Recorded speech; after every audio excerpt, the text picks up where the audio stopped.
स्वागत है दोस्तों आपके अपने YouTube चैनल बीजे एजुकेशन में। दोस्तों आज हम उत्तराखंड से रिलेटेड काफ़ी इंपॉर्टेंट प्रश्न हैं दोस्तों। 50 प्रश्न देखेंगे। वीडियो थोड़ा लंबा हो सकता है लेकिन ये आपके पेपर के लिए काफ़ी इंपॉर्टेंट है। ठीक है, यदि आप उत्तराखंड बीएड की तैयारी कर रहे हैं या फिर आप उत्तराखंड पटवारी, कनिष्ठ सहायक या किसी भी विभाग की तैयारी कर रहे हैं उत्तराखंड में, तो उत्तराखंड का काफी महत्वपूर्ण रह जाता है योगदान नंबर खींचने के लिए। इसलिए आपको 50 प्रश्न यहाँ पे करवाए जाते हैं और भी कराए जाते हैं इस चैनल पे। इसलिए आप इस चैनल को सब्सक्राइब कीजिएगा। तो शुरू करते हैं आज का वीडियो। पहला प्रश्न है आपका, उत्तराखंड राज्य के नगर निगम का प्रमुख किसके द्वारा नियुक्त किया जाता है? जो उत्तराखंड राज्य है उसमें नगर निगम है। कितने नगर निगम है? 9 नगर निगम है। ठीक है, तो किसके द्वारा नियुक्त किया जाता है? ठीक है, तो ए है राज्य सरकार द्वारा, बी है राज्यपाल द्वारा, या सी है स्थानीय जनता द्वारा निर्वाचित किया जाता है, या डी है सभासदों द्वारा निर्वाचित किया जाता है। तो ये किया जाता है स्थानीय जनता द्वारा निर्वाचित किया जाता है। ठीक है, सी। अगला प्रश्न है दोस्तों, निम्न में से कौन उत्तराखंड की राज्यपाल, निम्न में से उत्तराखंड की महिला राज्यपाल कौन थी? तो पहली महिला राज्यपाल थी मार्गरेट अल्वा। ठीक है, जैसे ऑप्शंस और भी आपके श्रीमती कमला बेनीवाल, श्रीमती मृदुला सिंह, श्रीमती मार्गरेट अल्वा, श्रीमती शीला दीक्षित। तो ये मार्गरेट अल्वा उत्तराखंड की पहली महिला राज्यपाल थी। ठीक है, अगला प्रश्न है आपका, उत्तराखंड से लोकसभा की कितनी सीटें हैं? लोकसभा की कितनी सीटें उत्तराखंड से? 5 सीटें हैं। ठीक है, कितनी सीटें? 5 सीटें। अगला है अशोककालीन शिलालेख। जो अशोककालीन शिलालेख है उत्तराखंड के किस स्थान से प्राप्त हुआ था? ए है श्रीनगर से, बी है केदारनाथ से, सी है कालसी से, और डी है देहरादून से। तो अशोककालीन शिलालेख कहाँ से प्राप्त हुआ था? यह हुआ था आपका कालसी से हुआ था। बिल्कुल राइट आंसर। अगला है, उत्तराखंड राज्य के किस स्थान पर कूली बेगार न देने की शपथ ली थी? ये हुई थी सन 1921 को। ठीक है, 1921 को आपके ये हुई थी जनवरी 13 और 14 तारीख को। ठीक है, कूली बेगार न लेने की, और ये हुई थी सरयू नदी के किनारे। सरयू नदी के किनारे यानी बागेश्वर। ठीक है, सरयू नदी कहाँ है? बागेश्वर में। सरयू नदी के तट पर हुई थी। ठीक है, शपथ न लेने की। अगला है प्रश्न, देहरादून में प्रजामंडल की स्थापना किस उद्देश्य से की गई थी? देहरादून में जो प्रजामंडल की स्थापना है किस उद्देश्य से की गई थी? ऑप्शंस हैं आपके, जनता को टिहरी राज्य कुशासन से मुक्त कराना, ब्रिटिश शासन से स्वतंत्रता पाना, गोरखा शासन से स्वतंत्रता पाना, जनता को समाज सुधार हेतु संगठित करना। तो इसका राइट आंसर है जनता को टिहरी राज्य कुशासन से मुक्त करना। अब जैसे ऐसे भी पूछ सकता है आपसे कि जनता को टिहरी राज्य के कुशासन से मुक्त करने के लिए प्रजामंडल की स्थापना किस स्थान पर हुई? ठीक है, तो आप टिहरी मत कर देना क्योंकि टिहरी पे ऑप्शन में होगा ही होगा। तो हुई कहाँ थी? देहरादून में हुई थी। ठीक है, अगला है, गोरखों ने गढ़वाल पर पूर्ण अधिकार कब किया? तो गोरखों ने गढ़वाल पर पूर्ण अधिकार 1804 में किया था। कभी कभी पूछ लेता है गोरखों ने कितने साल राज्य किया, तो गोरखों ने 25 साल कुमाऊं पे राज्य किया और 10 साल गढ़वाल पे राज्य किया। ठीक है, ठीक 10 साल बाद 1814 में संगौली की संधि हुई थी। आपको पता होगा 28 नवंबर 1814 को संगौली की संधि हुई थी, जिसको एक्सेप्ट मार्च में किया गया था। ठीक है, 1815 को मार्च को एक्सेप्ट किया गया था, लेकिन प्रस्ताव आपका 28 नवंबर को रख दिया था। अगला प्रश्न है, खगमरा किले का निर्माण किस शासक ने करवाया था? तो वो करवाया था भीष्मचंद्र ने। ठीक है, खगमरा किला कहाँ है आता है? तो वो होता है आपका अल्मोड़ा। ठीक है, अगला प्रश्न है, निम्न में से किस महिला आंदोलनकारी को 1932 में जिंदा या मुर्दा पकड़ने के आदेश दिए गए थे? तो ऑप्शन है आपके, बसंती देवी, कमला शर्मा, कुंती वर्मा, या आशा पुरोहित। तो राइट आंसर है आपका कुंती वर्मा। ठीक है, कुंती वर्मा को 1932 में जिंदा या मुर्दा पकड़ने का आदेश दिया गया था। अगला है आपका, 1857 की क्रांति के बाद निम्न में से किसने अंग्रेजों के विरोध में काली कुमाऊं क्षेत्र में क्रांतिवीर नामक एक गुप्त संगठन का निर्माण किया था? ऑप्शन है आपके ज्वालादत्त जोशी ने, हेमचंद ने, कालू मेहरा ने या बद्रीदत्त पांडे ने। तो इसका राइट आंसर है option number C, Kalu Mehra ने। कहाँ के रहने वाले हैं? चंपावत के रहने वाले हैं। ठीक है, चंपावत के बिसुंग गांव के रहने वाले। ठीक है, कभी कभी गांव भी पूछ लेता है। अगला है क्वेश्चन नंबर 11 है आपका, निम्न में से कौन राज्य की प्राकृतिक सीमा नहीं है? प्राकृतिक सीमा नहीं है, देखो जैसे अब उत्तराखंड का राज्य आप इमेजिन करो, ठीक है, उसमें पूर्व में काली नदी है, ठीक है, वो राज्य की सीमा है क्योंकि वो नेपाल और उसके बीच में। पश्चिम में यमुना नदी है, ठीक है, वो भी राज्य की प्राकृतिक सीमा है क्योंकि वहां से आपका पंजाब हरियाणा वाला एरिया लग जाता है। ठीक है, उत्तर में तिब्बत हिमालय है, सही है, उत्तर में तिब्बत हिमालय है क्योंकि वहां से आपका तिब्बत और चीन का लग जाता है। और अच्छा नी बी पश्चिम में यमुना नदी नहीं है, प्राकृतिक सीमा नहीं है। ठीक है, उत्तर में तिब्बत हिमालय है, सही है। और खटीमा और खटीमा को हम क्या कहते हैं? भाबर तराई क्षेत्र कहते हैं ना। तो दक्षिण में भाबर तराई क्षेत्र भी हो गया और पूर्व में काली नदी तो है ही। तो पश्चिम में यमुना नदी जो है वो आपका गलत हो जाएगा। ठीक है, प्राकृतिक सीमा नहीं है वो। ठीक है, अगला है आपका, निम्नलिखित में क्वेश्चन नंबर 12 है आपका, निम्नलिखित में कुमाऊं क्षेत्र की सबसे पवित्र नदी कौन सी? देखो कुमाऊं क्षेत्र की सबसे पवित्र नदी ना सरयू को माना जाता है। ठीक है, ये आपका स्कंद पुराण में भी कहा गया है कि सरयू को आपका गंगा के समान माना गया है। और आपका यमुना है, सरयू को गंगा के समान माना गया है। ठीक है, ये तो सही हो गया। काली सादा गोमती थोली।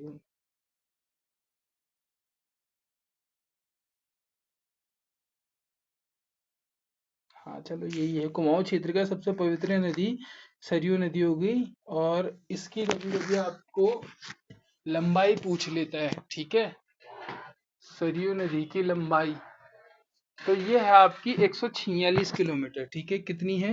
146 किलोमीटर। ठीक है, और यहीं इसी के तट पे वो लगता है आपका, क्या लगता है? बागनाथ का मेला लगता है बागेश्वर में, सरयू और गोमती के संगम पे।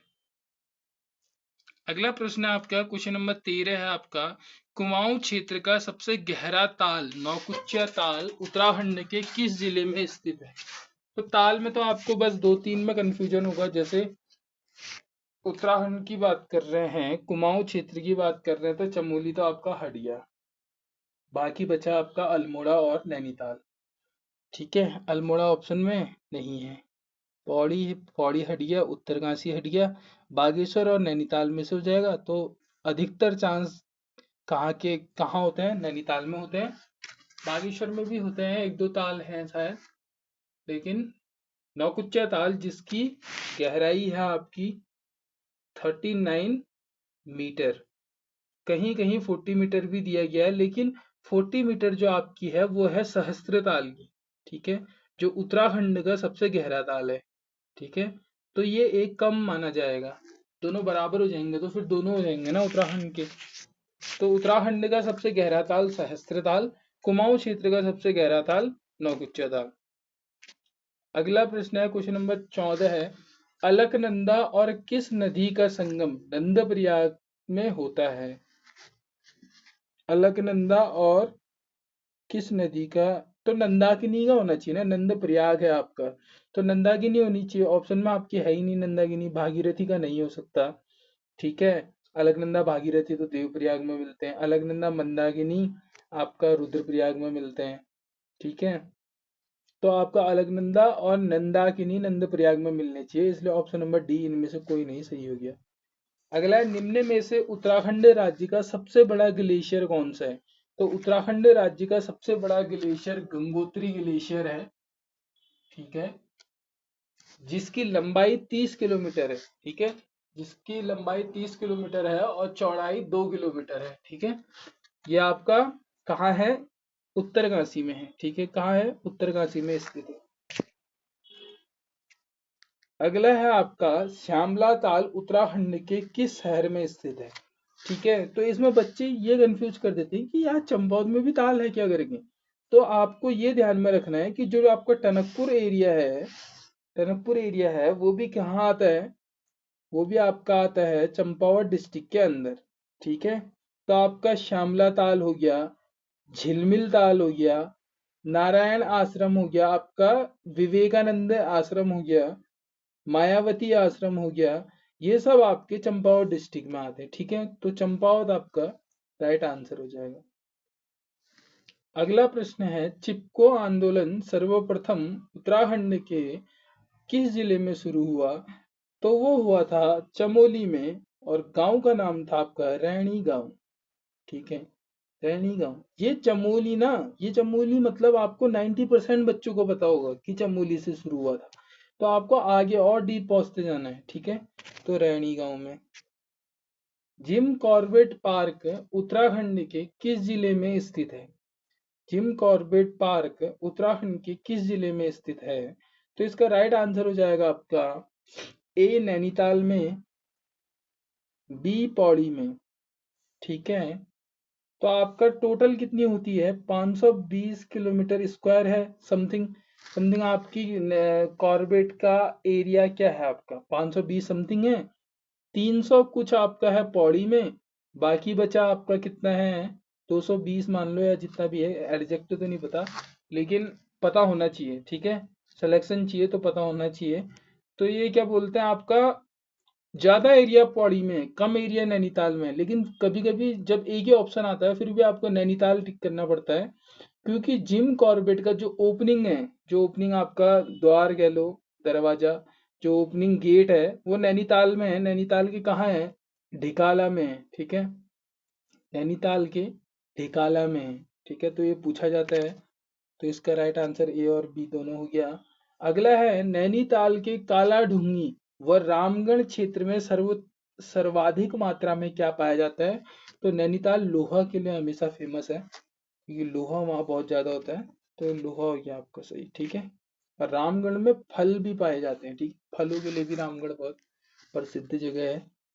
आगे है आपका, निम्नलिखित में से क्वेश्चन नंबर 20 है आपका, निम्नलिखित में से सेब के उत्पादन में उत्तराखंड राज्य का कौन सा जिला प्रसिद्ध है।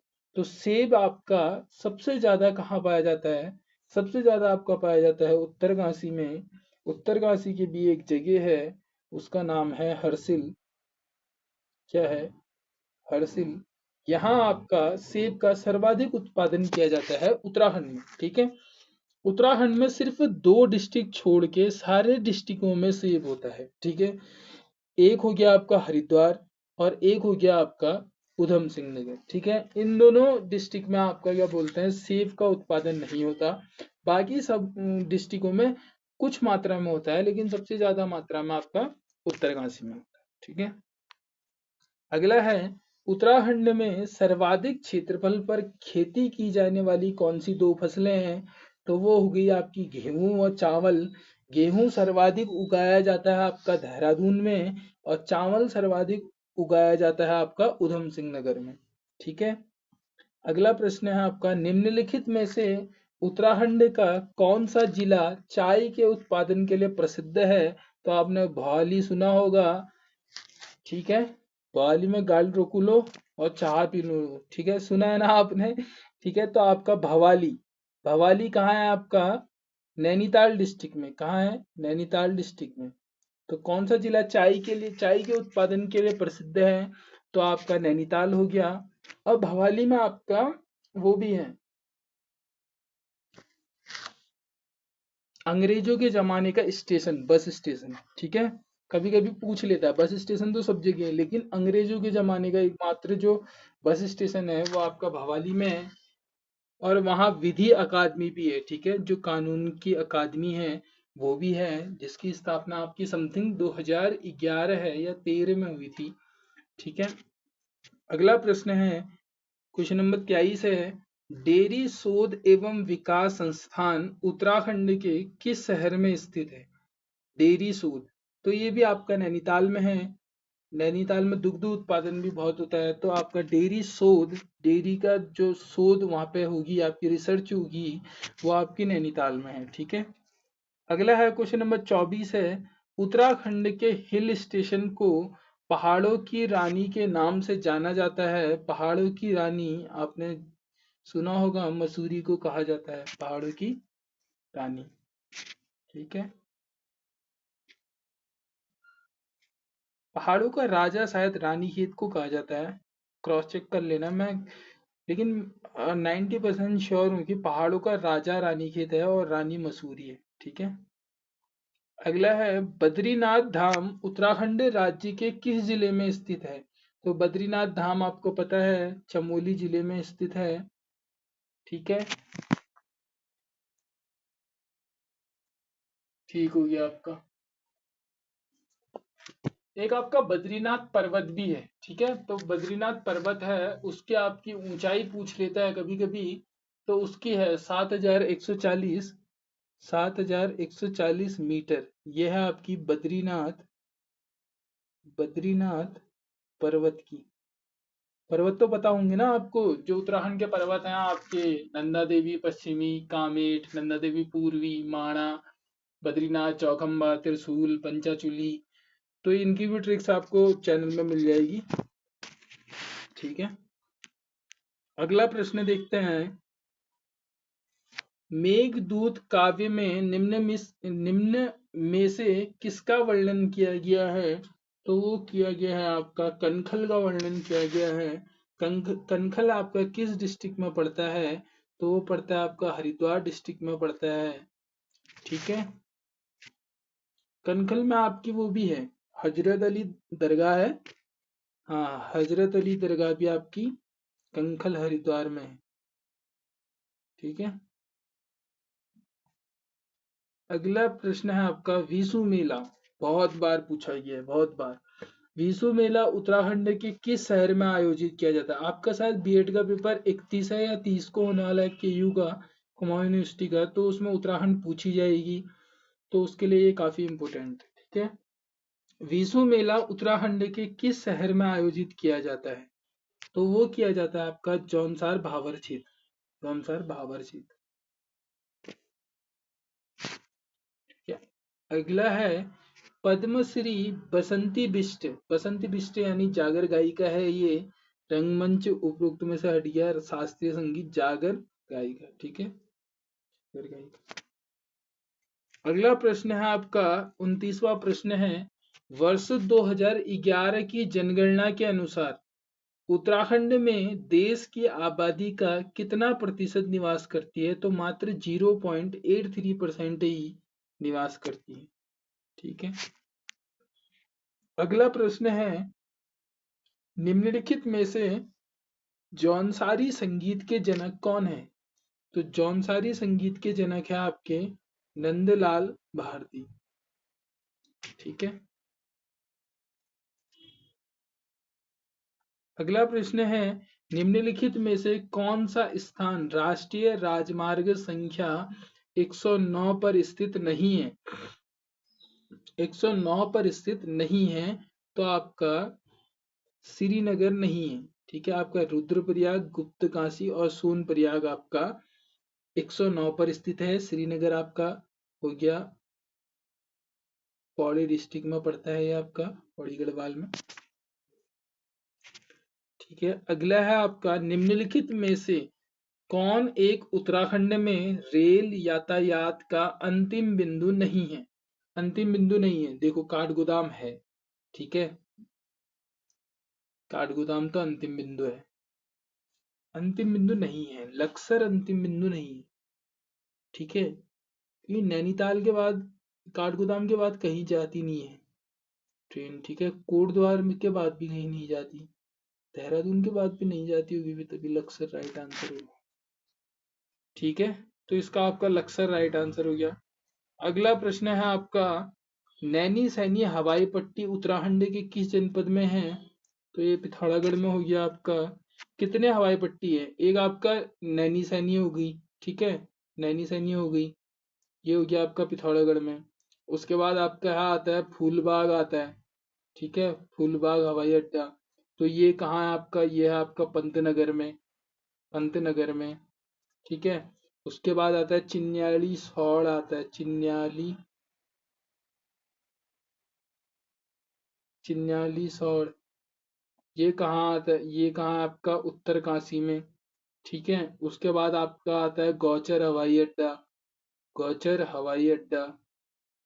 ठीक है, ये कहाँ आता है आपका चमोली में, चमोली। ठीक है, और सबसे मेन है आपका जो इंटरनेशनल भी उतरते हैं जिसमें jolly grant, jolly grant, jolly grant है आपका देहरादून में। कहाँ है, देहरादून में। ठीक है, तो कितने हो गए आपके, एक दो तीन चार पांच हवाई अड्डे हैं। ठीक है, हवाई पट्टी है यानी उत्तराखंड की। ठीक है, अगला है आपका, भारत और अन्य किस देश के साथ महाकाली नदी संधि हुई है। तो यार अब ये तो सीधी सी बात होगी, क्योंकि जो काली नदी है वो आपकी सिर्फ नेपाल के साथ लगती है, तो आपका राइट आंसर। और देश पूछा है उसने, राज्य भी पूछा होता तो चलो नीचे आपका उत्तर प्रदेश के साथ भी मान सकते थे। तो देश आपका हो गया नेपाल हो गया। ठीक है, और ऑप्शन तो ऐसे दिए हैं कि मत पूछो। श्रीलंका किसी भी हालत में नहीं हो सकता, पाकिस्तान नहीं हो सकता, बांग्लादेश नहीं हो सकता, सिर्फ आपका नेपाल बचा। ठीक है, तो आपका नेपाल राइट हो गया। कभी कभी आपसे पूछते हैं काली नदी की लंबाई पूछ देते हैं, तो ये हो गई आपकी 252 किलोमीटर। ठीक है, काली नदी को किस स्थान के बाद शारदा नदी कहते हैं, तो वो हो गई आपकी ब्रह्मदेव मंडी, ब्रह्मदेव मंडी। ठीक है, ये है आपकी टनकपुर में। जिसके बाद काली नदी को क्या कहा जाता है, शारदा कहा जाता है। 1929 में, 1929 में शारदा नदी से दो बैराज निकाले गए, दो बैराज निकाले गए, जिसमें से एक बैराज का पानी उत्तर प्रदेश को भेजा जाता है, दूसरे बैराज का पानी नेपाल को भेजा जाता है। ठीक है, ओके। अगला है क्वेश्चन नंबर 35 है आपका, उत्तराखंड राज्य में सहकारी सहभागिता योजना कब शुरू की गई। तो वो की गई 1 मई 2005 को। ठीक है, अगला प्रश्न है, उत्तराखंड के किस शहर में कागज का सबसे बड़ा कारखाना है। तो कागज का सबसे बड़ा कारखाना आपका लाल कुआं हो गया। और यहाँ पान भी बहुत पाए जाते हैं। ठीक है, लाल कुएं में क्या पाए जाते हैं, पान बहुत पाए जाते हैं। तो आपका लाल कुआं हो गया कागज का कारखाना। खटीमा की बात करें तो crocodile safari, crocodile safari, safari कहाँ शुरू की गई। तो ये हो गई आपकी खटीमा के मझौला में, मझौला में किसके द्वारा, सीएम पुष्कर सिंह धामी द्वारा, पुष्कर सिंह धामी जी द्वारा। ठीक है, तो ये हो गया खटीमा में। हरिद्वार में आपका रोपवे है जो मनसा देवी में जाता है। और चक्राता की बात करें तो चक्राता आपकी एसटी, दो सीटें हैं। एक एसटी की, एसटी जो विधानसभा की सीटें हैं ना, उसमें एसटी की एक सीट चक्राता है, और एक सीट आपकी नानक मत्ता है। ठीक है, नानक मत्ता है। अगला प्रश्न है, उत्तराखंड में देश के 22वें राज्य के रूप में वैट कब लागू किया गया। तो वो किया गया 1 अप्रैल 2005 को, 1 अप्रैल 2005 को। सिल्क पार्क उत्तराखंड में किस स्थान पर है। तो सिल्क पार्क है आपका देहरादून में। कहाँ है, देहरादून में। देहरादून में और क्या क्या है, देहरादून में है आपका टाइगर फॉल, टाइगर फॉल। ठीक है, कैंपटी फॉल, कैंपटी फॉल। ठीक है, ये देहरादून में हो गया आपके। अगला है आपका, उत्तराखंड राज्य में विकलांग लोगों को सरकारी सेवा में कितने प्रतिशत आरक्षण की व्यवस्था है। तो वो है आपकी मात्र 3%। ठीक है, मात्र 3%। अगर एससी की बात करें तो 19% है, ओबीसी की बात करें तो 14% है। एससी, ओबीसी, ठीक है, मेन यही है, आप देख लो। एसटी शायद 10% है, 10% है। उसके बाद राज्य आंदोलनकारी 4 4% है। 4% खिलाड़ियों के लिए, जो राज्य के खिलाड़ी हैं उनके लिए 4% है, ठीक है। अगला प्रश्न है, उत्तराखंड में आपातकालीन चिकित्सा सेवा योजना 108 किस वर्ष शुरू की गई? तो 108 है, तो आप इसको ऐसे याद कर सकते हैं, 108 2008, ठीक है, 108 2008। किसके उपलक्ष्य पे की गई? तो ये की गई थी दीनदयाल उपाध्याय, ठीक है। ये मतलब दीनदयाल उपाध्याय के बेस पे, मतलब इनको बेस मान के कि इनके लिए हम ये योजना शुरू कर रहे हैं वाली बात करके तब 108 को 2008 में शुरू किया गया था उत्तराखंड में, ठीक है। सेहनाद कविता के लेखक कौन है? बहुत बार पूछा जाता है, सेहनाद कविता के लेखक कौन है? भजन सिंह, ठीक है, भजन सिंह। अगला प्रश्न है आपका, उत्तराखंड में राजकीय वेधशाला की स्थापना किस वर्ष की गई? तो ये की गई 1955 में, ठीक है। अगला है, औषधीय एवं सुगंधित पौध संस्थान उत्तराखंड के किस स्थान पर है? तो वो है पंतनगर। और पंतनगर से रिलेटेड एक फैक्ट ये है कि उत्तराखंड में सबसे ज्यादा गर्मी पंतनगर में पड़ी थी, जो थी 45 डिग्री सेल्सियस, ठीक है। अभी इस बार बनबसा में पड़ी है लेकिन वो 44 डिग्री, ठीक है। तो हाईएस्ट गर्मी आपकी पंतनगर में पड़ी थी उत्तराखंड के अंदर, 45 डिग्री सेल्सियस। और हाईएस्ट ठंडा, ठंडा सबसे ज्यादा ठंडा आपका हुआ था मुक्तेश्वर में, जो आपका नैनीताल में है, मुक्तेश्वर में -4 डिग्री सेल्सियस, ठीक है। अगला है आपका, निम्न में से किस व्यक्ति के प्रयासों से 1977 में टिहरी के अंजनी में श्री भुवनेश्वरी महिला आश्रम की स्थापना की गई? तो वो थे स्वामी मनमथन, ठीक है। अगला है, उत्तराखंड के दलितों को शिल्पकार नाम देने वाले, उत्तराखंड के जो दलित समुदाय थे उनको शिल्पकार नाम देने वाले किसने अग्रणी भूमिका निभाई? तो वो थे खुशीराम आर्य ने, ठीक है। जयानंद भारती ने क्या किया था? डोला पालकी आंदोलन का वो किया था संबोधन, ठीक है, डोला पालकी आंदोलन। पहले क्या होता था ना दोस्तों, जो दलित लोग होते थे उनके घर में जब शादी होती थी तो उनके जो बच्चे थे उनको डोली में बैठने का अधिकार नहीं था, ठीक है। जैसे आपके दलित समुदाय हैं, उनकी अगर शादी होगी तो वो पैदल जाएंगे, पैदल जाएंगे, शादी करके पैदल आएंगे, ठीक है। डोली में बैठने का अधिकार नहीं था। तो जयानंद भारती ने ये आंदोलन करके उस प्रथा को खत्म किया, ठीक है। अगला है, निम्नलिखित में से उत्तराखंड के गांधी के नाम से किसे जाना जाता है? तो वो है आपके इंद्रमणि बड़ौनी, ठीक है, इंद्रमणि बड़ौनी को। अगला प्रश्न है आपका, आयरन वॉल ऑफ इंडिया, काफी इंपोर्टेंट प्रश्न है। निम्नलिखित में से किस खिलाड़ी को आयरन वॉल ऑफ इंडिया के नाम से जाना जाता है? तो वो है त्रिलोक सिंह बसेड़ा, ठीक है। ये फुटबॉल प्लेयर थे, फौज में भर्ती होने के बाद, पहले तो खेलते ही थे, फिर फौज में भी भर्ती हो गए। फिर इनका मैच हुआ आपका किसी फॉरेन कंट्री, आपकी चाइना है या जापान के साथ हुआ था शायद, तो उनके बीच इन्होंने काफी अच्छा प्रदर्शन किया गया था, इसलिए इनका उपाधि पड़ गई आयरन बॉल ऑफ इंडिया की, ठीक है। अगला प्रश्न है, उत्तराखंड के, और ये पिथौरागढ़ के रहने वाले थे, ठीक है, त्रिलोक सिंह बसेड़ा कहाँ के रहने वाले थे? पिथौरागढ़ निवासी। अगला है, उत्तराखंड के किस खिलाड़ी को मैन ऑफ द टूर्नामेंट का खिताब मिल चुका है? तो वो है पुष्कर सिंह भंडारी को। अगला प्रश्न है, मधुमिता बिष्ट बैडमिंटन से संबंधित है, नो डाउट। क्रिकेट से आपकी क्रिकेट से जैसे आपको पता ही है, ऋषभ पंत है आपके, लड़कों को तो पता ही होगा, ये सब लड़कियों के लिए है। ऋषभ पंत हो गए उत्तराखंड के, ठीक है। MS धोनी हो गए आपके, MS धोनी हो गए आपके, मनीष पांडे हो गए।